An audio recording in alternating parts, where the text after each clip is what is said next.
जब कोई साधक सत्य की खोज में निकलता है, तो शास्त्र कहते हैं, केवल अपने प्रयास से वे परम सत्य को नहीं जान सकता। उसे एक ऐसे गुरु की आवश्यकता होती है, जो स्वयं उस सत्य को जान चुका हो।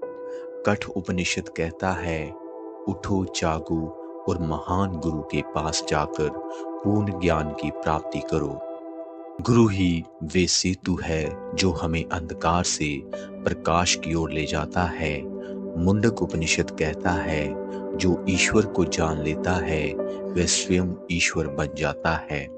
श्वेताश्वतर उपनिषद सिखाता है, जैसी भक्ति ईश्वर के प्रति वैसी ही गुरु के प्रति हो, तभी सच्चा ज्ञान प्राप्त होता है। गुरु के बिना आत्मा मोक्ष का मार्ग नहीं पा सकती। गुरु के माध्यम से ही साधक अपने भीतर के सत्य को पहचानता है। गीता में यही संदेश दिया गया है, जहाँ कृष्ण गुरु हैं और अर्जुन शिष्य। अर्जुन कहता है, मैं आपका शिष्य हूँ, मुझे शिक्षा दीजिए। कृष्ण अर्जुन को सिखाते हैं, सुखद और शुभ में अंतर पहचानो। जो केवल सुखद को चुनता है वह भ्रमित होता है, पर जो शुभ को चुनता है वही सच्चे ज्ञान की ओर बढ़ता है।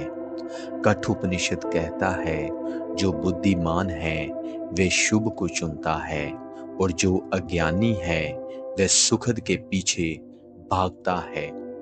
दुनिया केवल एक नाटक है, एक मायावी प्रदर्शन। ज्ञानी व्यक्ति इस नाटक के पीछे छिपे सत्य को पहचानता है। ये तत्वदर्शी ही सच्चे गुरु हैं, जो संसार में बार बार आते हैं ताकि ईश्वर की ज्योति से अंधकार को मिटा सकें। कृष्ण अर्जुन से कहते हैं, मैंने ये दिव्य ज्ञान बहुत पहले सूर्य देव विवस्वान को दिया था। ईश्वर बार बार संसार में अवतार लेते हैं, कभी गुरु के रूप में, कभी ऋषि के रूप में, सिर्फ करुणा और कृपा से उन लोगों की सहायता करने जो जन्म मरण के चक्र में फंसे हैं।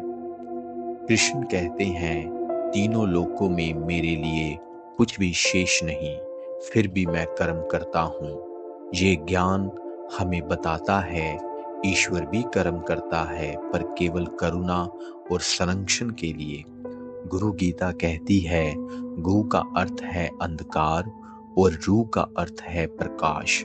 गुरु वही है जो अज्ञान के अंधकार को मिटा दे। गु माया का प्रतीक है और रू परम ब्रह्म का, जो ब्रह्म को नष्ट करता है। इसलिए गुरु को जीवित ईश्वर कहा गया है। पर माया का आवरण इतना गाढ़ा है कि आत्मा स्वयं को पहचान नहीं पाती। आत्मा केवल गुरु की कृपा से ही जाग सकती है। गुरु वही दीपक है जो भीतर का मार्ग दिखाता है। कृष्ण कहते हैं, मेरी ये देवी माया कठिन है, पर जो मेरी शरण में आता है वह इस माया को पार कर जाता है। गुरु ही वे ज्योति है जो अंधकार मिटाती है।